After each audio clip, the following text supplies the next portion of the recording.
అధికారికంగా ప్రమాణం చేయలేదు. అప్పుడే వర్మ ఏంటి కర్మ, పాపం ఆయన పరిస్థితి శత్రువులకు కూడా రాకూడదు. అధినేత చెప్పాడని పవన్ కోసం తన టికెట్టును త్యాగం చేసి అన్నీ తానే దగ్గరుండి మరీ జనసేనానిని గెలిపించాడు. పవన్ కూడా నా గెలుపు మీ చేతిలో పెట్టానని చెప్పి మరీ పని చేయించుకున్నాడు. వర్మ మాట తప్పలేదు. పవన్ ను భారీ మెజారిటీతో గెలిపించాడు. గెలిచిన తర్వాత జనసైనికులు ఇచ్చిన గిఫ్ట్ తో వర్మకు మైండ్ బ్లాంక్ అయింది. చంద్రబాబు ఇంకా ముఖ్యమంత్రిగా ప్రమాణ స్వీకారం చేయలేదు. పవన్ కు మంత్రి పదవి ఇవ్వలేదు. అప్పుడే కూటమిలో కారం నూరుతున్నారు, చిచ్చు పెడుతున్నారు. అపరిమితమైన పవర్ చేతికొస్తే జరగరానివన్నీ జరుగుతుంటాయి. గతంలో వైసీపీకి ఇలాగే అపరిమితమైన అధికారం దక్కడంతో ఆ పార్టీ నాయకులు కొందరు ఇష్టానుసారం ప్రవర్తించారు. 5 ఏళ్లు తిరిగేసరికి భారీ మూల్యం చెల్లించుకున్నారు. టీడీపీ, జనసేన, బీజేపీ కూటమికి కనీవినీ ఎరుగని రీతిలో ప్రజాదరణ లభించింది. అంతవరకు బాగానే ఉంది. కానీ అప్పుడే కూటమిలో కొట్లాట మొదలైంది.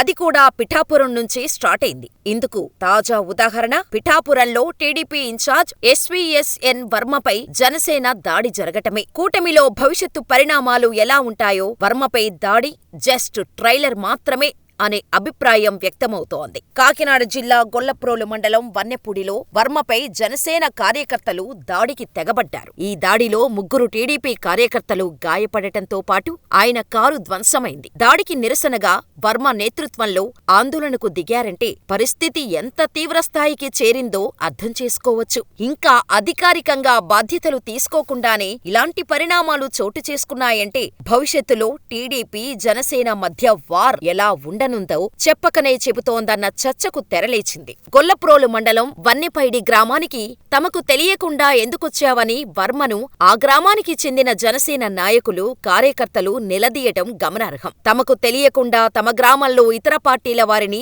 ఎందుకు కలుస్తున్నారు అని నిలదీయడంతో వర్మ షాకు గురయ్యారు. మీకు చెప్పాల్సిన పనిలేదని వర్మ ఆగ్రహంగా చెప్పటంతో గొడవ జరిగింది. తనను చంపేస్తారనే భయంతో వర్మ అక్కడి నుంచి కారులో పరారు కావాల్సిన దయనీయ స్థితి జనసేన వల్ల ఏర్పడింది. ఇదే విషయాన్ని వర్మ కూడా చెప్పారు. అల్లరి మూకలను జనసేన ఎంపీ తంగెళ్ల ఉదయ్ శ్రీనివాస్ పెంచి పోషిస్తున్నారని ఆయన మండిపడ్డారు. జనసేన నేతలు తనను చంపడానికి ప్రయత్నించారని ఆయన ఆరోపించారు. 9 నెలలుగా ఉదయ్ తనను వేధిస్తున్నాడని, జనసేనకు పనిచేయటం తన కర్మ అన్నారంటే పరిస్థితి ఎక్కడదాకా వచ్చిందో అర్థం చేసుకోవచ్చు. ఈ ఘటన చూస్తే రానున్న కాలంలో ఉభయ గోదావరి జిల్లాల్లో టీడీపీ, జనసేన మధ్య ఎలాంటి సంబంధాలుంటాయో అర్థం చేసుకోవచ్చు. పిఠాపురంలో పవన్ కళ్యాణ్ ఎమ్మెల్యేగా గెలిచినా అంతా తానే చూసుకుంటానని గతంలో వర్మ ప్రకటించారు. అయితే పిఠాపురంలో నీ పెత్తనమేంటని మొదట్లోనే వర్మకు జనసేన అడ్డుకట్టవేసే ప్రయత్నం చేసింది. అందుకే తమకు తెలియకుండా పిఠాపురం నియోజకవర్గంలో ఎవర్నీ కలవకూడదు, మాట్లాడకూడదు అని జనసేన వార్నింగ్ ఇచ్చింది. కాస్త ముందుకెళ్లి ఆ పార్టీ వర్మపై దాడికి తెగబడింది. అపారమైన అధికారాన్ని ఇస్తే ఎక్కడైనా ఇట్లుంటది మరి.